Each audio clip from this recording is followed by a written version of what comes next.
ಕೋಟ್ಯಾಂತರ ಜನರ ಜೀವನಾಡಿಯಾಗಿರುವ ಕಾವೇರಿ ನದಿ ನೀರು ತವರಿನಲ್ಲೇ ಕಲುಷಿತಗೊಳ್ಳುತ್ತಿದ್ದರೂ ಯಾವುದೇ ಕ್ರಮಕ್ಕೆ ಮುಂದಾಗದಿರುವುದು ಜಿಲ್ಲಾಡಳಿತ ಮೌನಕ್ಕೆ ಕಾರಣವಾಗಿದೆ ಎಂದು ಕಾರ್ಮಿಕ ಸಂಘಟನೆ ಮುಖಂಡ ಪಿ.ಆರ್. ಭರತ್ ಆರೋಪಿಸಿದ್ದಾರೆ.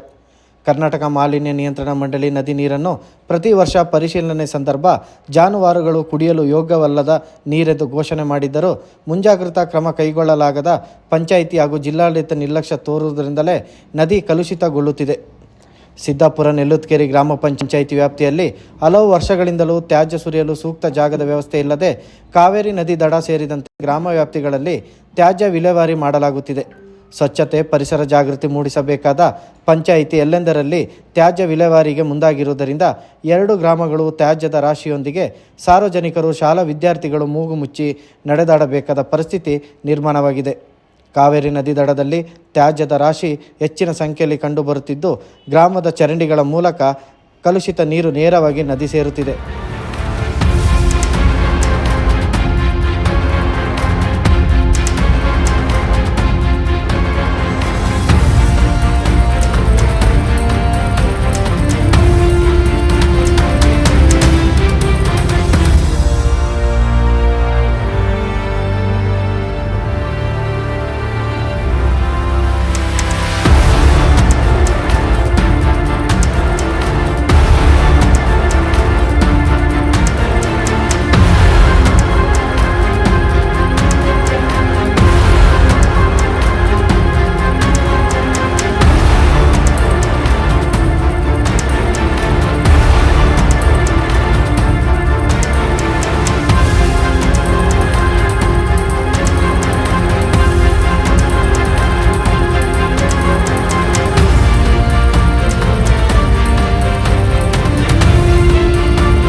ಇದರೊಂದಿಗೆ ಕಾಫಿ ಪಲ್ಪಿಂಗ್ ನೀರು ರಾತ್ರಿ ವೇಳೆಯಲ್ಲಿ ಹರಿಬಿಡಲಾಗುತ್ತಿದೆ. ಇದರಿಂದ ಜಲಚರಗಳು ನಾಶವಾಗುತ್ತಿವೆ.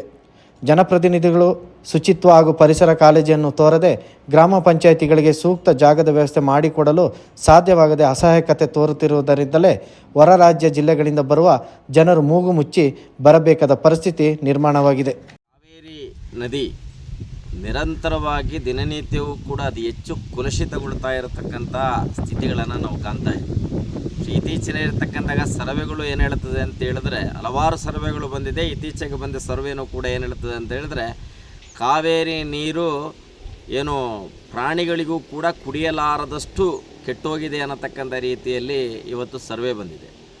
ಆಲೋಚನೆ ಮಾಡಬೇಕು. ಕಾವೇರಿ ನದಿಯನ್ನು ಡಿಪೆಂಡ್ ಆಗಿ ಕೊಡಗು ಜಿಲ್ಲೆಯ ಜನ ಕುಡಿತಾ ಇದ್ದಾರೆ. ಕೊಡಗು ಜಿಲ್ಲೆ ಕೃಷಿಗೆ ಬಳಸ್ತಾರೆ. ಮಾತ್ರ ಅಲ್ಲ, ಇವತ್ತು ಬೆಂಗಳೂರು ಮಹಾನಗರಗಳಲ್ಲಿ ಲಕ್ಷಾಂತರ ಜನ ಕುಡಿತಾ ಇರತಕ್ಕಂಥ ನೀರು ಈ ರೀತಿ ಕಲುಷಿತಗೊಂಡಿದೆ ಅಂತ ಹೇಳಿದ್ರೆ ಅದರ ಬಗ್ಗೆ ಯಾವುದೇ ರೀತಿಯಲ್ಲಿರ್ತಕ್ಕಂಥ ಕ್ರಮವನ್ನು ತಗೊಳ್ಳಿಕ್ಕೆ ಇವತ್ತು ಅಧಿಕಾರಿಗಳು, ಜನಪ್ರತಿನಿಧಿಗಳು ಮುಂದಾಗ್ತಾ ಇಲ್ಲ ಅನ್ನತಕ್ಕಂಥದ್ದು ಭಾಳ ಮುಖ್ಯವಾಗಿರ್ತಕ್ಕಂಥ ಪ್ರಶ್ನೆ. ಅಂದರೆ ಕಲುಷಿತವಾಗಿರ್ತಕ್ಕಂಥ ನೀರನ್ನು ಪ್ರಾಣಿಗಳು ಕುಡಿಲಿಕ್ಕೆ ಸಾಧ್ಯ ಇಲ್ಲ ಅನ್ನತಕ್ಕಂಥ ನೀರನ್ನು ಮನುಷ್ಯ ಕುಡಿತಾ ಇದ್ದಾರೆ.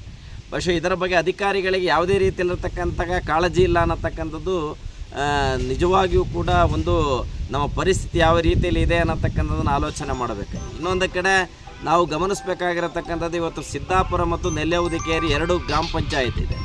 ಈ 2 ಗ್ರಾಮ ಪಂಚಾಯತ್ಗಳಲ್ಲೂ ಕೂಡ ಇವತ್ತು ಕಸ ವಿಲೇವಾರಿ ಮಾಡಲಿಕ್ಕಿರತಕ್ಕಂಥ ಒಂದು ಸರಿಯಾದಂತಹ ರೀತಿಯ ಜಾಗವನ್ನು ಇವತ್ತು ಪಂಚಾಯತ್ಗಳಲ್ಲಿ ಕಂಡಿಲ್ಲ ಅಂತಕ್ಕಂಥ. ಅಂದರೆ ಭೂಮಿ ಒತ್ತುವರಿ ಮಾಡಿಕೊಂಡಿರ್ತಕ್ಕಂಥಾಗ 106 ಎಕರೆ ಸರ್ಕಾರಿ ಜಾಗ ಇದ್ದರೂ ಕೂಡ ತನ್ನ ಅಧಿಕಾರವನ್ನು ಬಳಸಿಕೊಂಡು ಕಸ ವಿಲೇವಾರಿಗೆ ಮಾಡಬೇಕಾಗಿರತಕ್ಕಂಥಾಗ ಕಡಿಮೆ ಅಂದರೆ ಒಂದು 10 ಸೆಂಟ್ ಜಾಗವನ್ನು ಕೂಡ ಮಾಡಲಿಕ್ಕೆ ಸಾಧ್ಯ ಆಗಿಲ್ಲ. ಮಾಡಿಟ್ಟಿರತಕ್ಕಂಥ ಜಾಗ ಇವತ್ತು ಕೋರ್ಟು ಕಾನೂನು ಅನ್ನತಕ್ಕಂಥದ್ದು, ಅದನ್ನು ಸರಿಪಡಿಸಲಿಕ್ಕಿರತಕ್ಕಂಥ ಕ್ರಮ ಇಲ್ಲ. ಅಂದರೆ ಪಂಚಾಯತ್ ಆಡಳಿತ ಸಂಪೂರ್ಣವಾಗಿರ್ತಕ್ಕಂಥ ವಿಫಲತೆಯನ್ನು ಕಂಡಿದೆ ಅನ್ನೋದು. ಸಿದ್ದಾಪುರ ಪಂಚಾಯತ್ ಇರ್ಬೋದು, ನೆಲ್ಲುದಿಕೇರಿ ಪಂಚಾಯತ್ ಇರ್ಬೋದು. ಈ ಹಿಂದೆ ಡಾಮಿನೋಸ್ ಯುವಕ ಸಂಘ ನದಿ ದಡವನ್ನು ಶುಚಿಗೊಳಿಸಿ ಹೂ ಗಿಡಗಳನ್ನು ನೆಟ್ಟು ಪೋಷಿಸುತ್ತಿದ್ದ ಸಂದರ್ಭ ಗ್ರಾಮ ಪಂಚಾಯಿತಿ ಸೂಕ್ತ ಸಹಕಾರ ನೀಡದೆ ಪಾಲನೆಯೂ ಮಾಡದೆ ನಿರ್ಲಕ್ಷ್ಯದ ಪರಿಣಾಮ ಕಾವೇರಿ ನದಿ ದಡ ಪರಿಸರ ಕಲುಷಿತ ವಾತಾವರಣದಲ್ಲಿ ಕಂಡುಬರುತ್ತದೆ. ಜಿಲ್ಲೆ ಸೇರಿದಂತೆ ವಿವಿಧ ರಾಜ್ಯಗಳು ಹಾಗೂ ಬೆಂಗಳೂರಿಗೆ ಕಾವೇರಿ ನದಿ ನೀರು ಪೂರೈಕೆ ಆಗುತ್ತಿದ್ದು ಆರೋಗ್ಯದ ಮೇಲೆ ದುಷ್ಪರಿಣಾಮ ಬೀರುವ ಸಾಧ್ಯತೆ ಇದೆ. ಸರ್ಕಾರ ನದಿ ಸಂರಕ್ಷಣೆಯೊಂದಿಗೆ ಶುಚಿತ್ವಕ್ಕೆ ಆದ್ಯತೆ ನೀಡುವುದರ ಮೂಲಕ ಪಂಚಾಯಿತಿಗಳ ವಿರುದ್ಧ ಸೂಕ್ತ ಕ್ರಮ ಕೈಗೊಳ್ಳದಿದ್ದಲ್ಲಿ ಪ್ರತಿಭಟನೆ ಮಾಡಬೇಕಾಗುತ್ತದೆ ಎಂದು ಎಚ್ಚರಿಸಿದರು. ಆಡಳಿತ ಕೇವಲ 5 ವರ್ಷಗಳಲ್ಲಿ ಐಷಾರಾಮಾಗಿರ್ತಕ್ಕಂಥ ರೀತಿಯಲ್ಲಿ ತಮ್ಮ ಜೀವನವನ್ನು ನಿರ್ವಹಿಸಿಕೊಂಡು ಹೋದರೆ ವಿನಃ ಮೂಲಭೂತವಾಗಿರ್ತಕ್ಕಂಥ ಪ್ರಶ್ನೆಗಳಿಗೆ ಪರಿಹಾರವನ್ನು ಕಾಣಲಿಕ್ಕಿರ್ತಕ್ಕಂಥ ಕೆಲಸವನ್ನು ಪಂಚಾಯತ್ ಆಡಳಿತ ಅತ್ಯಂತ ವಿಫಲಗೊಂಡಿದೆ 2 ಪಂಚಾಯತು ಅನ್ನತಕ್ಕಂಥದ್ದು ಈ ಸಂದರ್ಭದಲ್ಲಿ ನಾನು ಹೇಳಲಿಕ್ಕೆ ಬಯಸ್ತಾ ಇದ್ದೇನೆ.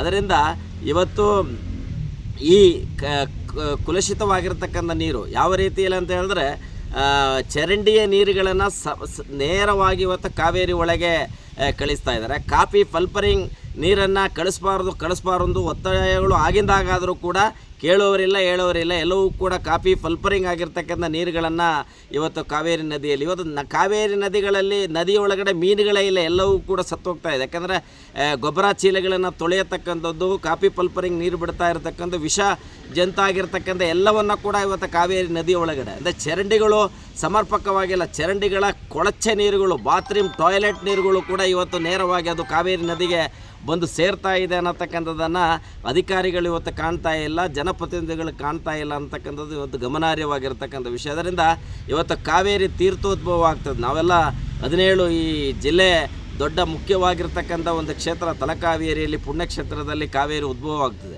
ಉದ್ಭವ ಆಗುವಾಗ ಮಾತ್ರ ಅದರ ಪರಿಶುದ್ಧತೆಯನ್ನು ಕಾಣ್ತಾ ಇದೆ. ಅದು ಮತ್ತೆ ಕಾವೇರಿ ಕಳೆದ ಮೇಲೆ, ಭಾಗಮಂಡಲ ಕಳೆದ ಮೇಲೆ ಅದರ ಪರಿಶುದ್ಧತೆಯನ್ನು ಎಲ್ಲವನ್ನು ಕೂಡ ಕಳ್ಕೊಳ್ತಾ ಇದೆ ಅನ್ನತಕ್ಕಂಥದ್ದು ಗಮನಾರ್ಹವಾಗಿರ್ತಕ್ಕಂಥ ವಿಷಯ. ಅದರಿಂದ ಕಾವೇರಿ ನದಿಯ ಸಂರಕ್ಷಣೆ ಭಾಳ ಅಗತ್ಯ ಇದೆ. ಕುಡಿಯುವ ನೀರು, ಲಕ್ಷಾಂತರ ಜನ ಬದುಕಬೇಕಾಗಿರತಕ್ಕಂಥ ಒಂದು ನೀರದು. ಆ ನೀರನ್ನು ಪರಿಶುದ್ಧಗೊಳಿಸಬೇಕು. ಆ ನೀರಿನ ಒಳಗಡೆ ಈ ರೀತಿಯ ಕುಲುಷಿತಗೊಳಿಸ್ತಾ ಇರತಕ್ಕಂಥ ಯಾರೇ ಆಗಿರಲಿ, ಎಷ್ಟೇ ದೊಡ್ಡವನಾಗಿರಲಿ, ಅದರ ಬಗ್ಗೆ ಕಠಿಣವಾಗಿರ್ತಕ್ಕಂಥ ಕ್ರಮವನ್ನು ರೆವಿನ್ಯೂ ಇಲಾಖೆ, ಪೊಲೀಸ್ ಇಲಾಖೆ, ಎಲ್ಲ ಇಲಾಖೆಗಳು ಕೂಡ ಒಗ್ಗೂಡಿ ಕೆಲಸವನ್ನು ಮಾಡಬೇಕು ಅಂತಕ್ಕಂಥದ್ದು. ಇಲ್ಲದಿದ್ದಲ್ಲಿ ನಮ್ಮ ಕಾರ್ಮಿಕ ಸಂಘಟನೆ ಈ ವಿಷಯಕ್ಕೆ ಸಂಬಂಧಪಟ್ಟಂಗೆ ಮುಂದಿನ ದಿನದಲ್ಲಿ ಉಗ್ರವಾಗಿರ್ತಕ್ಕಂಥ ಹೋರಾಟವನ್ನು ಜನವನ್ನು ಅಣಿನರಿಸ್ತೀವಿ ಅನ್ನತಕ್ಕಂಥದ್ದನ್ನು ಈ ಮೂಲ ಹೇಳಲಿಕ್ಕೆ ನಾನು ಬಯಸ್ತೀನಿ.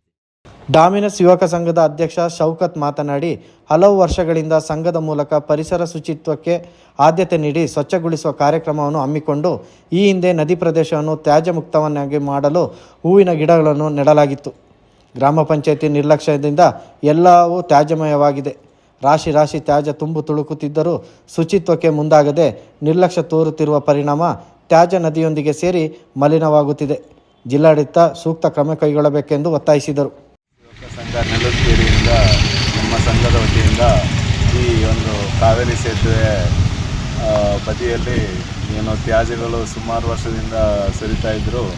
2018ರಲ್ಲಿ ನಮ್ಮ ಸಂಘ ಎಚ್ಚೆತ್ತುಕೊಂಡು ಪಕ್ಕದ ಎಸ್ಟೇಟ್ ಚುಮ್ಮಿ ಪೂವೆಯವರು ಸೇರಿ ನಮ್ಮ ಈ ಒಂದು ಸ್ವಚ್ಛತಾ ಕಾರ್ಯಕ್ರಮ ಸ್ವಚ್ಛ ಕೊಡಗು ಹಸಿರು ಕೊಡಗು ಎಂಬ ಅಭಿಯಾನದಿಂದ ಏನು ಇಲ್ಲಿ ವೇಸ್ಟ್ ಇತ್ತು ಅದನ್ನು ಪೂರ್ತಿ ನಾವು ಎತ್ತಿ ಫುಲ್ ಕ್ಲೀನ್ ಮಾಡಿ 125 ಲೋಡು 12 ವೀಲಿಗೆ ಮಣ್ಣು ತಗೊಬಂದು ಸುರಿದು ಗಾರ್ಡನ್ ಥರ ಮಾಡಿ ಫುಲ್ ಹೂ ಗಿಡಗಳು ಮತ್ತು ಈ ಥರ ಬುಷ್ ಗಿಡಗಳನ್ನು ನಟ್ಟು ತಿಂಗಳಿಗೊಂದ್ಸತಿ ಇಲ್ಲ ವಾರಕ್ಕೊಂದ್ಸಲಿ ಬಂದು ಫುಲ್ ಸ್ವಚ್ಛತೆ ಮಾಡ್ತಾಯಿದ್ದೆವು.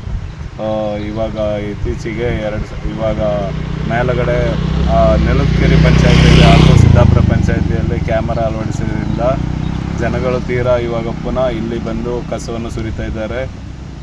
ನಮ್ಮ ಗಾರ್ಡನಲ್ಲಿ ಆಗ್ತಾಯಿದ್ದಾರೆ, ಪುನಃ ಒಳಗೆ ಆಗ್ತಾಯಿದ್ದಾರೆ, ಗಾರ್ಡನ್ ಸೈಡಲ್ಲಿ ಆಗ್ತಾಯಿದ್ದಾರೆ. ಇದು ಮಳೆಗಾಲದಲ್ಲಿ ಮಳೆ ನೀರು ಬಂದಾಗ ಪ್ರಳಯ ಆದಾಗ ತೀರಾ ಒಳಗೆ ಹೋಗಿ ನಮ್ಮ ಇದು ನೀರು ಮಾಲಿನ್ಯ ಆಗ್ತಾಯಿದೆ. ಕುಡಿಲಿಕ್ಕೆ ಆಗೋದಿಲ್ಲ ಇನ್ನು ಮುಂದೆ ಈ ನೀರು. ಆ ಥರ ಒಂದು ಪರಿಸ್ಥಿತಿ ನಿರ್ಮಾಣವಾಗಿದೆ.